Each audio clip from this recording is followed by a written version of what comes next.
everybody, welcome back to my channel. I know I don't really post much, but I'm planning on posting more now. I've been getting a lot of requests to address the challenge I've been doing this month, which is 30 days of being fearless. And I'm on day 19 now, so I know we've obviously missed a lot, but I may be extending this past the 30 days just because I've really learned a lot about myself, and I've really begun to push myself more. So I'm going to talk about actually today the challenge I did on the 17th. September 17th was my husband's birthday, so we decided to go to a big mall. Now, I get stared at no matter where I go, but especially in big places like that, especially if it's an unfamiliar place that I don't really feel at home at, I feel it a lot more. I feel more, self-conscious about it. If those of you who are not in a wheelchair and do not get stared at in this way, let me walk you through the main 3 types of staring. The first type of staring is what I like to call, is she a cyborg?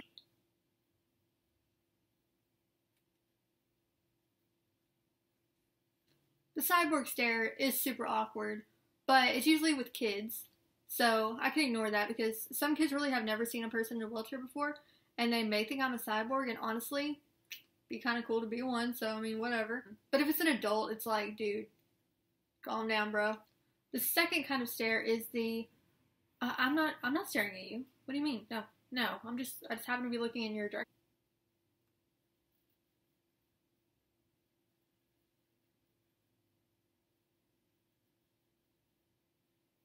The third type of stare is, if only I would have liked that picture on Facebook of Jesus, she would have been healed.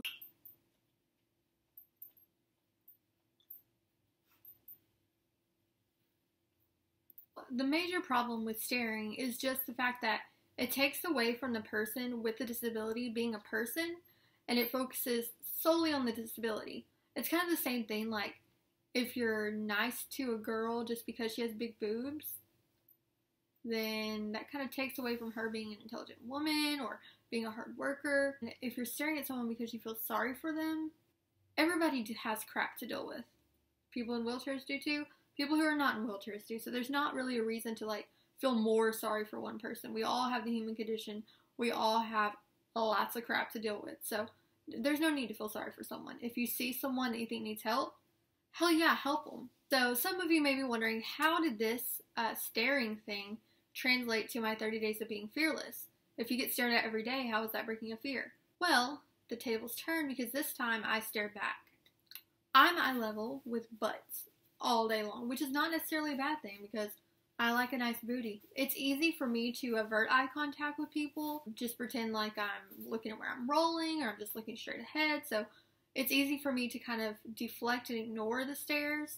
I've always been a person who wants to make other people feel comfortable and doesn't want to make anyone mad or hurt anyone's feelings or embarrass them. So I often would not make eye contact with them because I didn't want to bring attention to the fact that they were being super awkward and staring hardcore at me. I was like, you know what, screw it. If they can stare at me, I can stare back. So I decided to, and I got mixed results. A couple of times I got some smiles, which was nice. Smiles are always good. I got some good conversation from a few people, in a store. They were staring at me, and I would just go up to them, smile, and be like, hi, how are you? And, and we would start a conversation. I actually met some people I had a lot in common with. And now, they may be more comfortable with starting a conversation with someone who's different from them. Not even necessarily a disability, just someone different in general. But I did get the guilt and embarrassment. Some people where I felt embarrassed to be staring at someone. And if you're to the point where you're staring so much that you feel guilty, you should probably start thinking of different ways to interact with people. Trust me, I know that's the reason why I did this challenge. Observing is not enough to truly live. You have to get out there and be active, participate in life, do some things that you wouldn't normally do, start a conversation with someone new, go out and do a new activity, something to get you out of your bubble. If your daily routine consists of going to public places and staring at people, you really probably need some fun, some interaction, some conversation, some spice. So here's the moral of the story. Number 1.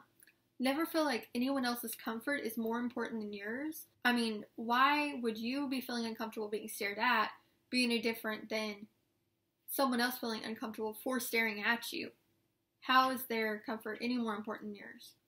Number 2, Staring is not going to get you much learning. Interact with people, ask questions, talk to them, start a conversation, actually get involved, and you'll learn a lot more. Number 3, never ever be ashamed of something that someone is staring at you for.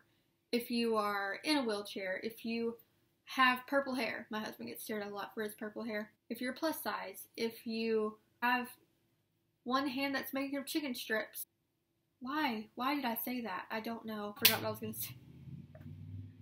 Why did I say chicken strips? I'm a vegan. Vegans don't even eat chicken strips. Okay, so if you're different and people stare at you, don't feel ashamed. It's okay. That actually means that you're much more interesting than their own lives. And how cool is that? So love yourself enough to be happy with how you are and to be confident enough to stare back. Have a nice day, everyone. Mwah.